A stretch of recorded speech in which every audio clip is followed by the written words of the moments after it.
Nós lemos aqui, começa dizendo que um certo doutor da lei se aproximou de Jesus, tentando-o, fazendo para Jesus uma pergunta: o que é que eu preciso fazer para herdar a vida eterna? E um doutor da lei não era qualquer pessoa, era uma pessoa que conhecia profundamente a lei de Moisés, os profetas. E a intenção daquele homem ao se aproximar de Jesus não era exatamente saber a respeito da vida eterna, mas era tentar a Jesus, fazer com que Jesus contradissesse a lei de Moisés, ou que Jesus falasse alguma coisa que o pudesse comprometer. E Jesus conhecia muito bem a intenção do coração desse homem. E Jesus dá uma resposta a ele com base na lei, e ele insiste. E Jesus então confronta aquele homem com essa história. E na verdade, ao dizer essas palavras, ao contar essa história, Jesus estava dizendo àquele homem: olha, você conhece a letra, mas falta a você o essencial. Falta a você a motivação certa, o amor.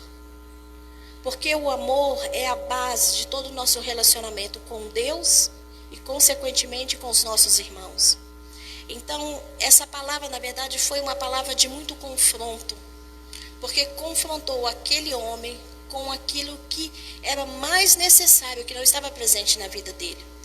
Mas não é necessariamente esse enfoque que nós queremos dar aqui nesta noite. Ainda que isso faça parte dessa ministração, seja uma pequena porção dela, não é esse enfoque que nós queremos dar.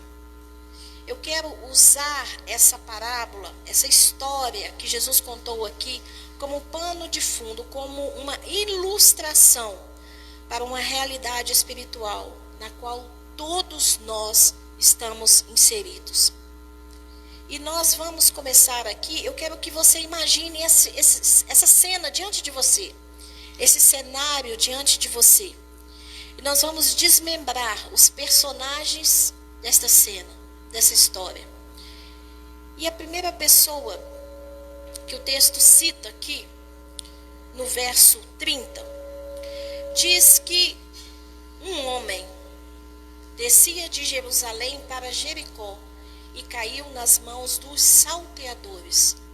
Um homem e salteadores. Quem é esse homem? Esse homem é um anônimo. Ele pode ter o meu nome, ele pode ter o seu nome, ele pode ser qualquer um de nós. E esse homem caiu nas mãos dos salteadores, dos ladrões. E esses salteadores, eles tiraram os despojos daquele homem, ou seja, eles roubaram aquele homem, eles machucaram aquele homem, eles abandonaram aquele homem e o deixaram como morto, e o deixaram semi-morto. Essa realidade, por mais dura que pareça ser, era a realidade de todos nós. É a realidade de todos aqueles que ainda não tiveram uma experiência pessoal com Cristo. Por quê? Porque esses salteadores aqui podem ser comparados ao próprio Satanás, ao diabo, que veio senão para matar, para roubar e para destruir. E a verdade irmãos, é que todos nós, antes de passarmos por uma experiência de salvação, nós estávamos sob o domínio e sob o poder do reino das trevas. E nesse reino das trevas, nós estávamos escravizados ali. Precisamos compreender que não existe um terreno neutro em que o homem possa estar na esfera espiritual. Ou ele está no reino das trevas, ou ele está no reino de Deus. Não existe um meio termo. E todos nós estávamos ali. Essa era a nossa realidade espiritual. E sob o domínio desse reino das trevas, nós também fomos despojados. Nós também sofremos perdas. Nós também fomos machucados em menor ou maior escala. E você que está me ouvindo, eu não sei exatamente que perdas você sofreu ao longo da sua vida. Pode ser que você tenha perdido a sua família. Pode ser que você tenha perdido bens. Pode ser que você tenha perdido a confiança das pessoas. Pode ser que você tenha perdido até mesmo a sua dignidade por causa de vícios, de tantas coisas nas quais você se envolveu. E esse homem, além de ser despojado, além de terem tirado tudo que ele tinha, ele também foi machucado. E nós também fomos. Nós também, de alguma forma, fomos machucados pela vida. Fomos machucados quando estávamos sob o domínio desse reino. E a nossa condição, assim como aquele homem que estava morto, também era essa. Nós também, antes de Cristo, a nossa condição era de mortos espirituais.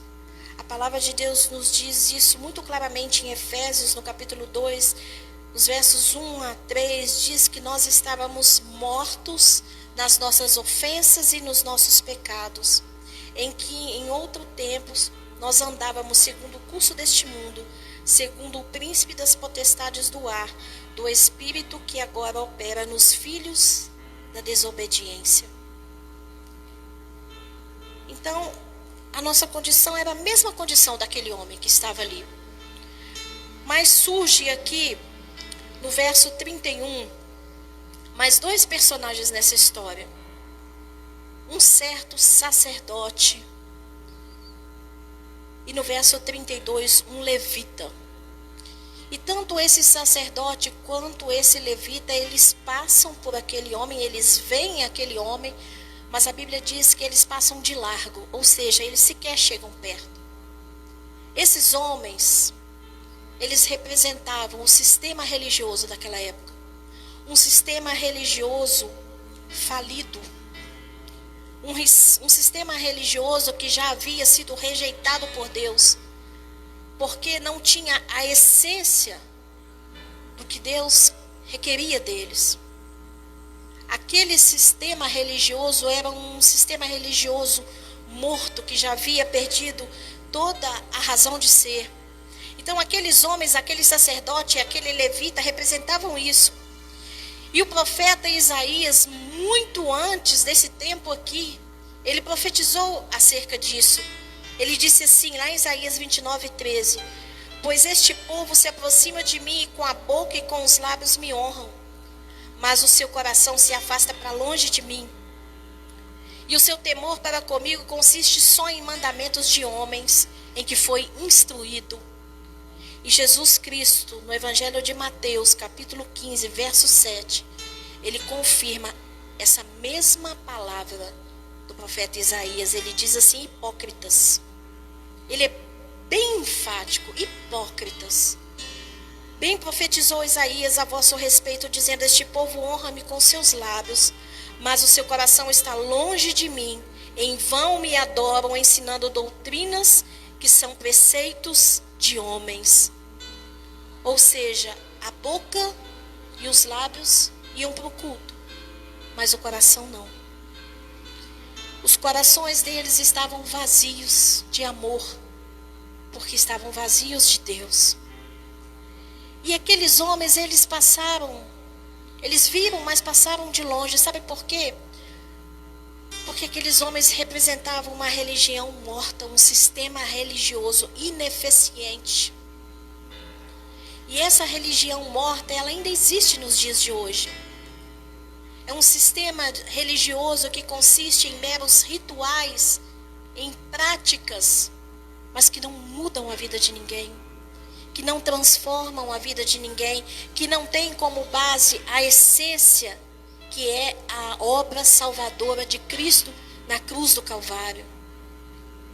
E é possível que você que está me ouvindo esteja preso nesse sistema religioso há muito tempo, preso pela tradição dos seus antepassados.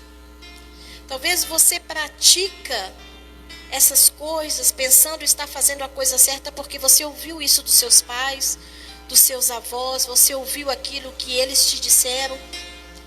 E pelo fato de você amar essas pessoas, pelo fato dessas pessoas exercerem influência na sua vida, você acreditou nisso a vida inteira. Mas assim como aqueles homens, essa prática religiosa, ela nunca mudou a sua vida. Ela nunca foi capaz de sarar as suas feridas. Talvez você tenha praticado essas coisas porque você ouviu de muitas pessoas, mas eu quero convidar você nesta noite a ouvir diretamente da única fonte de verdade que existe nessa terra, a palavra de Deus. Eu quero convidar você a ouvir do próprio Deus. Eu quero convidar você a se debruçar sobre esta palavra, para que você ouça diretamente dele. E eu creio absolutamente que ele vai falar com você. Deus pisou nesta terra num corpo humano, na pessoa de Jesus Cristo. E Jesus conhece a nossa humanidade. Jesus conheceu toda a nossa humanidade, tudo que nós sentimos no nosso corpo, na nossa alma, no nosso espírito. Jesus se identificou com a nossa humanidade. E ao se identificar com a nossa humanidade, ele se compadeceu de nós. E ao se compadecer de nós, ele nos curou, ele nos salvou, ele deu um novo sentido para a nossa vida. Porque Jesus, guarde isso no seu coração, Jesus é o único que se compadece daqueles que merecem e daqueles que não merecem. Então aquele samaritano, representando aqui o próprio Cristo, ele se apresenta ali. E interessante que os samaritanos eram considerados inimigos dos judeus. Até hoje, eles têm essa cultura. Um judeu, quando via um samaritano, cuspia no chão, como forma de demonstrar o seu desprezo. E aqui no texto é usado justamente a figura de um samaritano. O que é que isso nos ensina? Isso nos ensina, queridos, que muitas vezes Deus pode usar a pessoa mais improvável para ajudar você. Por isso, se você tem algum relacionamento quebrado, seja com quem for, Deus está falando com você. Quebre essas barreiras, porque Deus pode usar exatamente essas pessoas, os improváveis, para ajudar você, para cuidar de você. E esse samaritano, quando ele se aproxima aqui daquele homem que estava ali caído, ele ata as feridas daquele homem, ele aplica azeite e vinho nelas, ele coloca aquele homem que estava ali semi-morto sobre a sua cavalgadura e o leva para uma estalagem e cuida daquele homem. Conhece? Os céus. E existem milhares e milhares de estalagens por todos os cantos desta terra. E a verdade é que esse Jesus que está vivo, que colocou aquele homem na sua cavalgadura e o levou para aquela estalagem, ele tem feito isso, pastor, há mais de 2000 anos atrás. Carregando homens feridos, sem esperança, carregando pecadores arrependidos para a sua estalagem. É isso que Jesus tem feito. E é interessante nós observarmos aqui, queridos, compreendermos que Jesus, ele é o único que, se aproximando do homem, aproxima o homem de Deus. Sabe como é que se opera a salvação? Eu vou tentar relatar ela para você aqui em poucas palavras. Deus, ele nos atrai a Cristo. Ele nos leva até a Cristo. Deus, ele nos tem uma cruz aqui. Deus, ele nos leva até Cristo, até a cruz, para que diante da cruz e diante de Cristo nós façamos a nossa escolha. Nós tomemos a nossa decisão. Eu não creio em um Deus que destina uns para a salvação e outros para a perdição. Eu não creio nisso. Eu creio num Deus que dá a todos os homens a oportunidade de escolha. É nisso que eu creio. Eu creio num Deus que ama a todos.